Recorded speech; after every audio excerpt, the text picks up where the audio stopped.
Good morning, Chenoweth Elementary students and families. Welcome to this week's Read Aloud. We are going to read in English today, The Day You Begin by Jacqueline Woodson, illustrated by Rafael López. Tomorrow we'll do our Cognate Challenge and we'll read it in Spanish. El día en que descubres quién eres.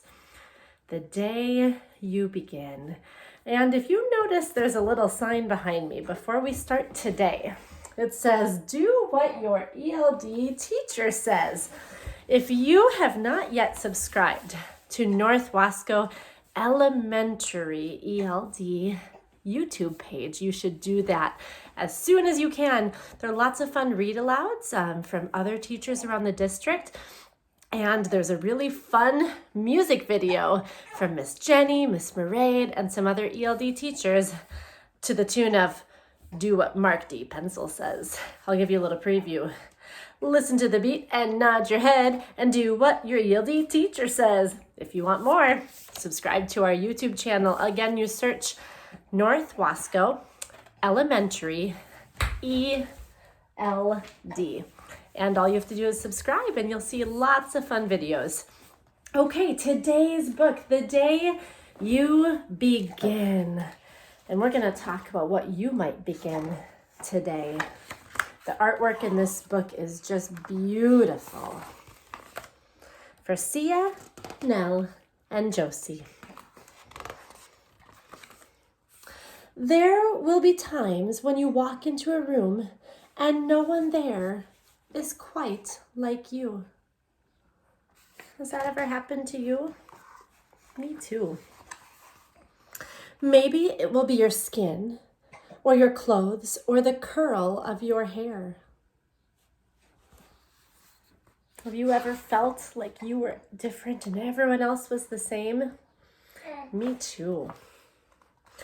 There will be times when no one understands the way words curl from your mouth, the beautiful language of the country you left behind. My name is Rigoberto. We just moved here from Venezuela. And because they don't understand, the classroom will fill with laughter until the teacher quiets everyone. Have you ever been made fun of? I remember when I was in elementary school, I used some words that other students didn't use because my dad came from Ireland and we had some words that other students were like, what's that? Like I would say belly bowl and they would laugh at me. They'd be like, it's your belly button. But my family used belly bowl. Another one was binder. I'd say, do you have a rubber binder? And they'd laugh at me. And they'd say, no, we call it rubber band. And you know, as I've gotten older, I think it's amazing that I use different words and that my dad was from another country and there was so much I could teach my friends. But sometimes I felt embarrassed. Yeah, do you ever feel embarrassed for things that make you different?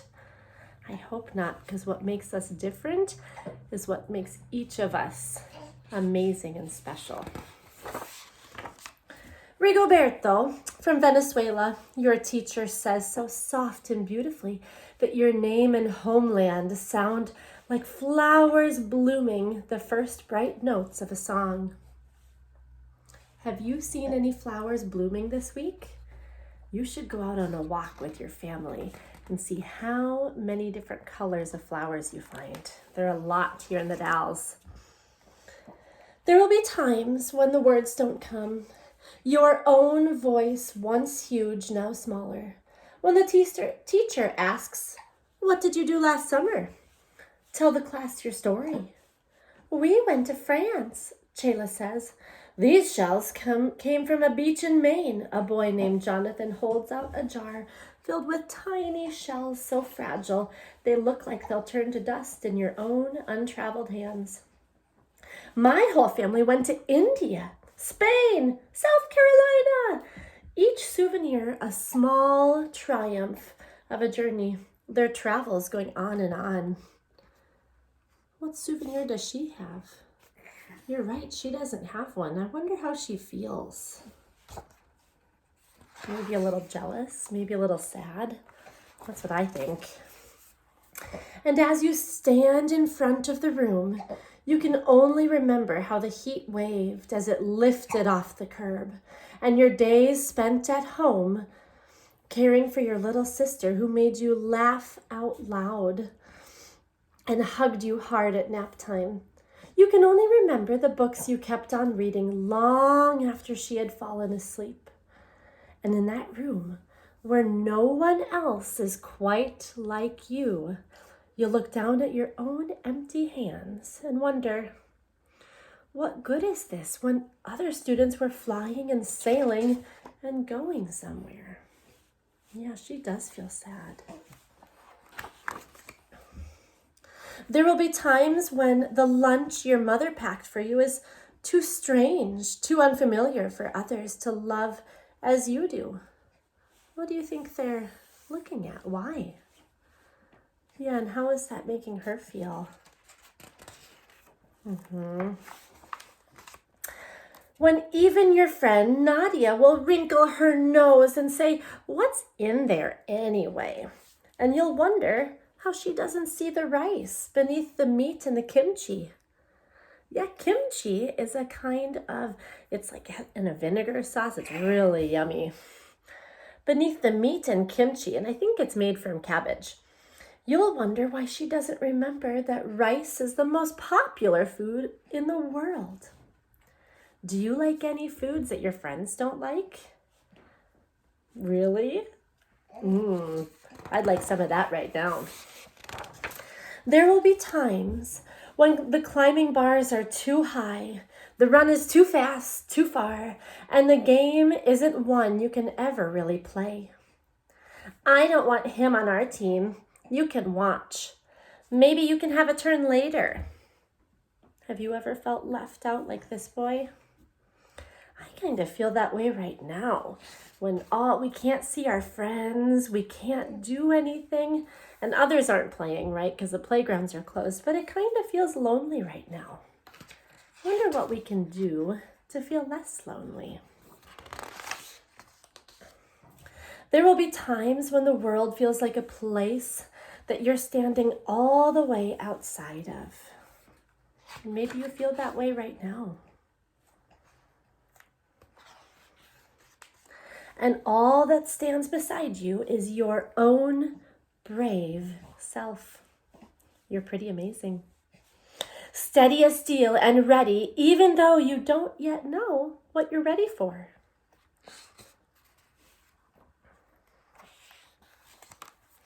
There will be times when you walk into a room and no one there is quite like you until the day you begin to share your stories. My name is Angelina, and I spent my whole summer with my little sister. You tell the class, your voice is stronger than it was a minute ago, reading books and telling stories. And even though we were right on our block, it was like we got to go everywhere. I love this picture. So I wonder, Angelina is talking about her summer where she didn't leave her house, kind of like us right now. But she did leave her house. How did she do it? That's right, with her imagination. I want each and every one of you this week and next week and the week after, while we're still staying in our houses, to imagine what amazing things you could do. You have to close your eyes and just picture what you see. You could read books. Books are great ways for us to imagine stories. You could also write your own story. But you are amazing, and you get to decide what you begin today. Your name is like my sister's, Rigoberto says. Her name is Angelina too. And all at once, in the room where no one else is quite like you, the world opens itself up a little wider to make some space for you. What's something about you that no one else has? Is it how many brothers and sisters you have? Is it something you can do? Is it a language you speak? Oh, is it jokes you can tell? Is it something that you can climb? Oh, wow. You sound amazing and very unique and special. This is the day you begin to find the places inside your laughter and lunches, your books, your travel, and your stories, where every new friend has something a little like you and something else so fabulously not quite like you at all.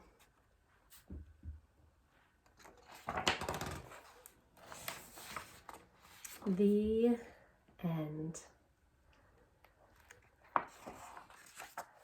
What a beautiful story. And tomorrow we will read this in Spanish.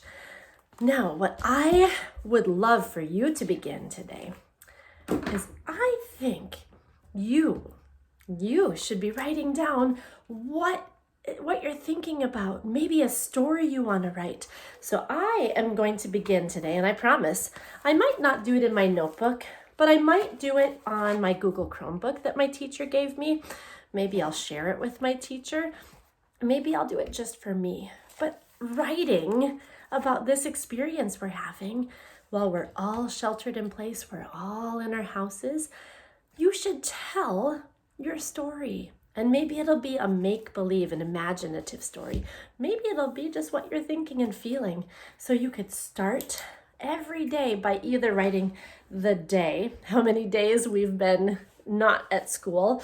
You could write the date, and then you could write what you're feeling. Today I'm going to write and I believe this is day 40. So I'm going to put day 40. And this is funny. I can't remember the date because we're not in school. I'm not looking at dates. I think it's April 20. I'm going to say it's the 20th. I don't really know. I do know it's Monday. So April 20th, day 40. And I'm going to write, I am going to begin. I'm going to begin, because our story was all about the day you begin. I'm going to begin journaling this week. And then I'm going to also write about how I feel every day. I might even start finding a picture for each day that makes me think about what was this day like. Maybe I'll draw it. I might take it on my phone. I don't know yet. So what are you going to begin today? And that noise you hear, I know some of you are curious, is my baby Maeve, and she is just beginning to smile. Maeve, can you say hi? Say, I hope everyone is having a lovely, lovely day. And what are you going to begin to make yourself feel maybe less bored or just interested? Okay, you're brave, you're amazing, you are unique. Today's the day you get to begin. See you tomorrow.